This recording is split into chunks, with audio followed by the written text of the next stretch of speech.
Hello बच्चों, आइए आज सुनते हैं ध्रुव स्वामिनी नाटक का पाठ भाग 7। बच्चों, अभी तक हमने ये पढ़ा था कि जो शकराज है वो अपने दूत को ये संदेश देकर भेजता है रामगुप्त के पास कि वो ध्रुव स्वामिनी को और कुछ स्त्रियों को उसके लिए भेज दे और नहीं तो युद्ध करे।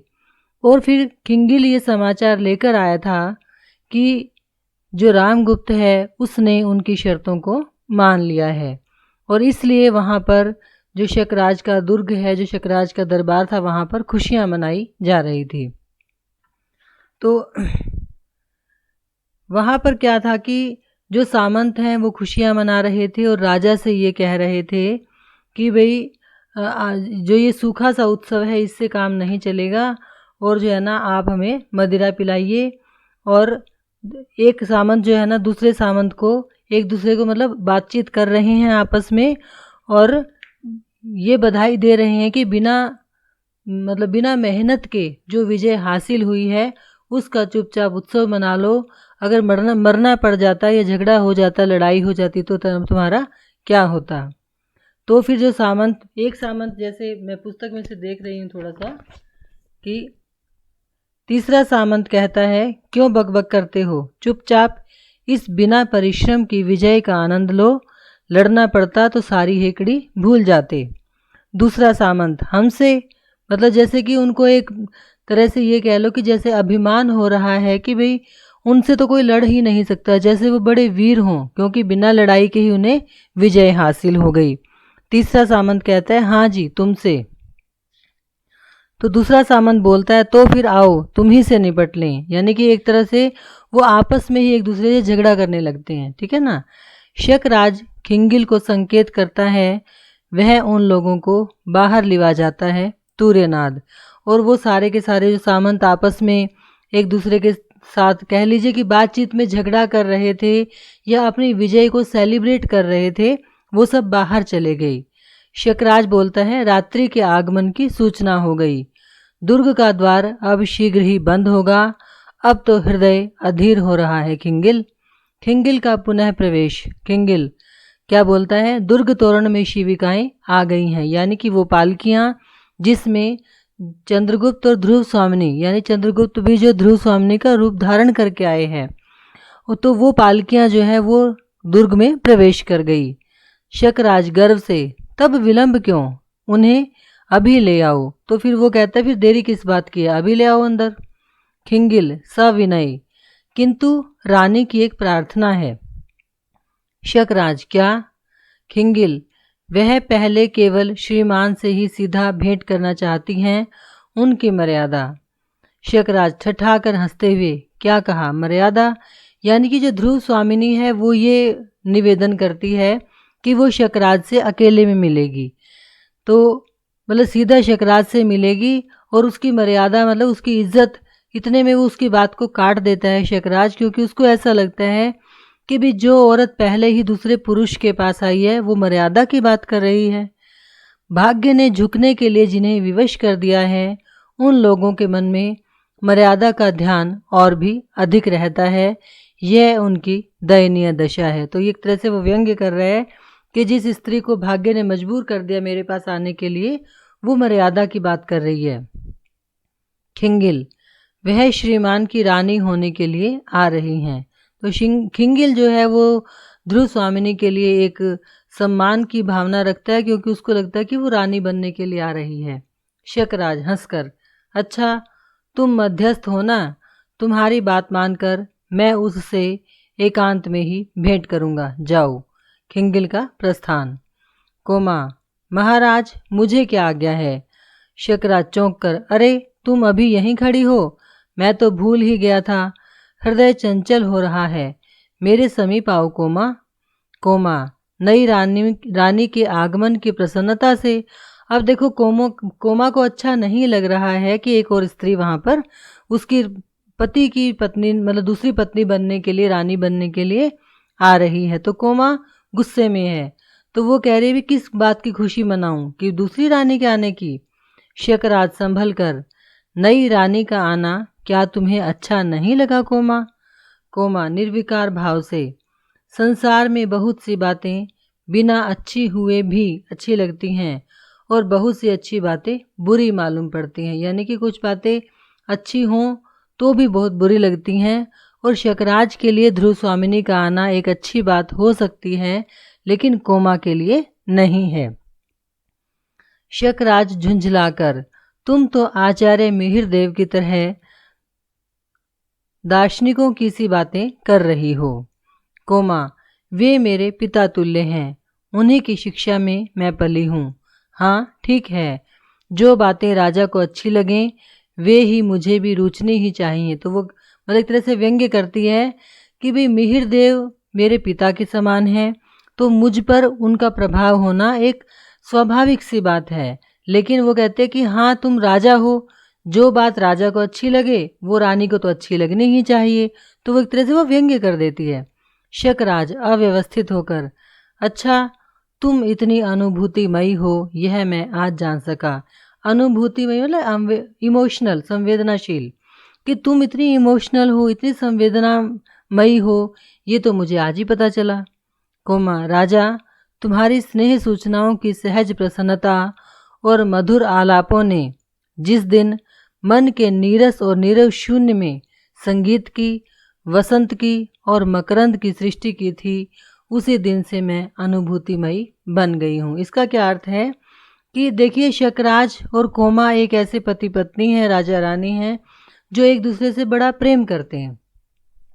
तो वो कहती है शकराज को कि जब तुम मुझसे प्रेम किया करते थे और सहज रूप से तुम्हें देखकर ही मैं प्रसन्न हो उठती थी, और तुम्हारी जो प्यार भरी मीठी बातें थी, जो दिल की बातें थी, प्रेम की बातें थी, वो मेरे मन में जिस प्रेम के रस का संचार करती थी, उस समय से ही मैं इमोशनल हो गई, अनुभूतिमयी हो गई। क्या वह मेरा भ्रम था? तो वो कहते कि वो जो तुम मुझे प्रेम करते थे, क्या वो भ्रम था? कह दो कि वह तेरी भूल थी, कि कह दो एक बार कि मैंने भूल की। उसको गुस्सा आ जाता है। उत्तेजित कोमा सिर उठाकर राजा से आंख मिलाती है। शकराज संकोच से, नहीं कोमा, वह भ्रम नहीं था, मैं सचमुच तुम्हें प्यार करता हूँ। कोमा उसी तरह, तब भी यह बात, मतलब कोमा पहले पूछती है कि तुम जो प्रेम की बातें करते थे क्या वो एक भ्रम था? तो शकराज कहता है कि नहीं, मैं तुमसे सच में प्यार करता हूँ। तो फिर कोमा कहते फिर ये दूसरी स्त्री की जरूरत क्यों पड़ गई? शकराज सशंक, कौन सी बात? कोमा, वही जो आज होने जा रही है मेरे राजा। आज तुम एक स्त्री को अपने पति से विच्छिन्न कराकर अपने गर्व की तृप्ति के लिए कैसा अनर्थ कर रहे हो कि एक स्त्री अपने पति को छोड़कर तुम्हारे पास आई है, और ये करके तुम कौन सी विजय घोषित करना चाहते हो और कौन से गर्व की प्राप्ति करना चाहते हो? शकराज हंसकर बात उड़ाते हुए, पगली कोमा, यह मेरी राजनीति का प्रतिशोध है। तो वो कहता है भी ये पॉलिटिकल बातें तुम्हें समझ नहीं आएंगी।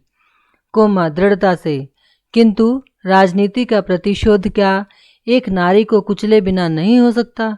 तो क्योंकि देखिए वो नारी है, वो भी नारी के मन की दशा को समझती है, और ये सच्चाई भी है कि क्या नारी का आदान प्रदान किए बिना राजनीति का प्रतिशोध हो नहीं सकता था? शकराज, जो विषय समझ में ना आवे उस पर विवाद ना करो। तो फिर बस वही है कि वो उसको चुप करा देता है। कोमा खिन्न होकर, मैं क्यों ना करूं, ठहर कर, किंतु नहीं, मुझे विवाद करने का अधिकार नहीं, यह मैं समझ गई। तो मतलब वो कुल मिलाकर बहुत ज़्यादा दुखी हो जाती है, और अब वो विवाद भी नहीं कर सकती क्योंकि शकराज ने उसको वो भी मना कर दिया। तो वो कहती है कि हाँ सही बात है कि मुझे विवाद करने का अधिकार नहीं है, क्योंकि अब मैं तुम्हारी पत्नी नहीं हूँ। दुखी होकर जाना चाहती है। दूसरी ओर से मिहिर देव का प्रवेश, हाथ में लंबा त्रिशूल, घुटने तक परिच्छद और छाती तक सफ़ेद दाढ़ी, मतलब उन्होंने एक सफ़ेद चोगा पहना हुआ है, हाथ में त्रिशूल पकड़ा हुआ है और लंबी दाढ़ी है। तो मिहिर देव जिनको वो पिता के समान मानती है वो वहाँ आ जाते हैं। शकराज संभ्रम से खड़े होकर, धर्म पूज्य, मैं वंदना करता हूँ। मिहिर देव, कल्याण हो, कोमा के सिर पर हाथ रखकर, बेटी मैं तुमको ही देखने चला आया, तू उदास क्यों है? शकराज की ओर गूढ़ दृष्टि से देखने लगता है। अब देखिए क्योंकि मिहिर देव को सब बातें पता तो चल ही गई हैं किसी न किसी तरीके से, तो वो शकराज से पूछता है भी क्या कर रहे हो तुम, मतलब उसको एक जैसे कहते हैं ना कि रहस्यमय दृष्टि से उसको देखने लगता है। शकराज, आचार्य, रामगुप्त का दर्प दलन करने के लिए मैंने ध्रुव स्वामिनी को उपहार में भेजने की आज्ञा दी थी। आज रामगुप्त की रानी मेरे दुर्ग में आई है, कोमा को इसमें आपत्ति है। तो वो सारी बात उसको बता देता है। मिहिरदेव गंभीरता से, ऐसे कामों में तो आपत्ति होनी ही चाहिए, मतलब ये आपत्ति वाली बात ही है।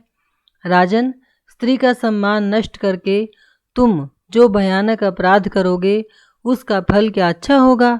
मतलब कि वो कह रहा है कि भाई तुमने दोनों स्त्रियों के सम्मान को नष्ट कर दिया, अपनी पत्नी कोमा के सम्मान को भी और रामगुप्त की पत्नी ध्रुव स्वामिनी के सम्मान को भी। कि स्त्री का अपमान करके तुम्हें क्या अच्छा फल मिलेगा, और भी यह अपनी भावी पत्नी के प्रति तुम्हारा अत्याचार होगा। यानी कि जो कोमा है इस समय उसकी पत्नी, उसके लिए भी अत्याचार है, और जो ध्रुव स्वामिनी उसकी पत्नी होने जा रही है उसके लिए भी अत्याचार है। शकराज क्षोभ से, भावी पत्नी? मिहिरदेव, अरे क्या तुम इस क्षणिक सफलता से प्रमत्त हो जाओगे? क्या तुमने अपने आचार्य के प्रति पालिता कुमारी के साथ स्नेह का संबंध नहीं स्थापित किया है? क्या इसमें भी संदेह है? राजा, स्त्रियों का स्नेह विश्वास भंग कर देना कोमल तंतु को तोड़ने से भी सहज है, परंतु सावधान होकर उसके परिणाम को सोच लो। यानी कि स्त्री का विश्वास तोड़ना, उसके प्रेम को त्याग देना तो बहुत आसान है, लेकिन उसका जो परिणाम है वो बड़ा कठोर होता है। शकराज, मैं समझता हूँ कि आप मेरे राजनीतिक कामों में हस्तक्षेप ना करें तो अच्छा हो। अब देखो उनको भी रोक देता है कि भी आप मेरे मामलों में दखलंदाजी ना करें। मिहिरदेव, राजनीति ही मनुष्यों के लिए सब कुछ नहीं है। राजनीति के पीछे नीति से भी हाथ न धो बैठो, जिसका विश्व मानव के साथ व्यापक संबंध है। राजनीति की साधारण छलनाओं से सफलता प्राप्त करके क्षण भर के लिए तुम अपने को चतुर समझने की भूल कर सकते हो, परंतु इस भीषण संसार में एक प्रेम करने वाले हृदय को खो देना सबसे बड़ी हानि है। यानी कि राजनीति के आधार पर तुम छल कपट करके छोटी मोटी सफलताएं हासिल कर लोगे, है ना, और खुद को बड़ा चतुर, बड़ा होशियार समझ लोगे। लेकिन वो ही समझा रहे हैं मिहिरदेव उसको कि इस संसार में कोई प्यार करने वाला व्यक्ति बड़ी कठिनाई से मिलता है, और अगर आप उसको खो देते हो तो वो आपकी दुनिया की सबसे बड़ी हानि है। शकराज, दो प्यार करने वाले हृदयों के बीच में स्वर्गीय ज्योति का निवास है। तो मिहिरदेव कहते हैं कि शकराज, दो प्यार करने वाले जो लोग होते हैं उनके हृदय में एक स्वर्गिक ज्योति यानी कि एक ऐसी रोशनी होती है, ऐसा प्रकाश होता है जिसको मिटा देना आसान नहीं है। शकराज, बस बहुत हो चुका, आपके महत्व की भी एक सीमा होगी। अब आप यहाँ से नहीं जाते हैं तो मैं ही चला जाता हूँ। अब क्योंकि वो बड़े हैं, वो सम्मान के तुल्य हैं, मतलब उस दरबार के जैसे आचार्य हैं, तो शकराज उनको ज़्यादा कठोर शब्दों में तो कुछ नहीं कह पाता है, इसलिए वो खुद ही चला जाता है। मिहिरदेव, चल कोमा, हम लोगों को लताओं, वृक्षों और चट्टानों से छाया और सहानुभूति मिलेगी, इस दुर्ग से बाहर चल। तो वो कोमा को भी ले जाता है कि चलो हम वहीं अपने जंगल में प्राकृतिक वातावरण के बीच में रहेंगे। कोमा गदगद कंठ से पिताजी खड़ी रहती है। मिहिरदेव, बेटी हृदय को संभाल, कष्ट सहन करने के लिए प्रस्तुत हो जा, यानी कि जो अब होने वाला है उसके लिए तैयार हो जा। प्रताड़ना में बड़ा मोह होता है, उसे छोड़ने को मन नहीं करता। कोमा, छल का बहिरंग सुंदर होता है, विनीत और आकर्षक भी, पर दुखदाई और हृदय को बेधने के लिए ही। इस बंधन को तोड़ डाल। तो वो कहती है, मिहिरदेव उसको सलाह देते हैं कि अब शकराज के साथ संबंध रखने का कोई लाभ नहीं है, चाहे ये देखने में कितना भी सुंदर हो, लेकिन अब ये छल कपट पर आधारित हो चुका है, इसलिए तू उसको छोड़ दे। कोमा, सकरुण, तोड़ डालूं? पिताजी, मैंने जिसे अपने आंसुओं से सींचा वही दुलार भरी वल्लरी मेरे आंखें बंद कर चलने में मेरे ही पैरों से उलझ गई है। यानी कि जिस व्यक्ति पर मैंने अंधा विश्वास किया उसी ने मेरे साथ विश्वासघात किया। दे दूं एक झटका, उसकी हरी हरी पत्तियां कुचल जाएं, कि जैसे पैरों में कोई बेल उलझ जाए तो उसको हम झटक दें तो वो टूट जाएगी ना, मर जाएगी, उसके पत्ते कुचल जाएंगे। वैसे ही जो प्रेम की बेल है वो उसको झटके से तोड़ देना चाहती है और छिन्न होकर धूल में लौटने लगे। ना, ऐसी कठोर आज्ञा ना दो। तो कोमा देखिए, क्योंकि विनम्र स्वभाव की है, वो कहती है कि भाई मुझे ऐसा कठोर कर्म करने के लिए मत कहो। मिहिर देव निश्वास लेकर आकाश को देखते हुए, अब क्योंकि मिहिर देव उम्र में बड़े हैं और वो ज़्यादा समझदार हैं, तो उनको पता है कि भाई कोमा इतना ज़्यादा संवेदनशील होकर, इमोशनल होकर उसको कुछ भी नहीं मिलेगा, इसलिए वो उसको कहते हैं कि तू सारे बंधन तोड़ दे। लेकिन कोमा अभी क्योंकि प्रेम करती है और अचानक उसके साथ ये सब कुछ हुआ है, तो ये सब करने को तैयार नहीं है। मिहिर देव निश्वास लेकर आकाश को देखते हुए, यहाँ तेरी भलाई होती तो मैं चलने के लिए न कहता। हम लोग अखरोट की छाया में बैठेंगे, झरनों के किनारे दाग के कुंजों में विश्राम करेंगे। जब नीले आकाश में मेघों के टुकड़े मानसरोवर जाने वाले हंसों का अभिनय करेंगे, तब तू अपनी तकली पर ऊन काटती हुई कहानी कहेगी और मैं सुनूंगा। तो यानी कि वो एक दृश्य सा उत्पन्न कर देते हैं उसके सामने कि चल हम जो है ना प्रकृति के उस वातावरण में, हरे भरे वनों में रहेंगे और वहाँ झरने बह रहे होंगे, है ना, हरे भरे पेड़ होंगे, आसमान में बादल होंगे, और तू जो है ना तकली पर ऊन काटना और कहानी कहना और मैं सुनता रहूँगा। कोमा, तो चलूँ? चारों ओर देखकर एक घड़ी के लिए मुझे, मतलब चलना भी चाहती है, रुकना भी चाहती है, दुविधा में है। मिहिर देव ऊब कर आकाश की ओर देखता हुआ, तू नहीं मानती, वह देख नील लोहित रंग का धूमकेतु अविचल भाव से इस दुर्ग की ओर कैसा भयानक संकेत कर रहा है। तो उसको आकाश में एक धूमकेतु दिखाई देता है। कोमा उधर देखते हुए, तब भी एक क्षण मुझे, मिहिर देव पागल लड़की, अच्छा मैं फिर आऊँगा, तू सोच ले, विचार कर ले, जाता है।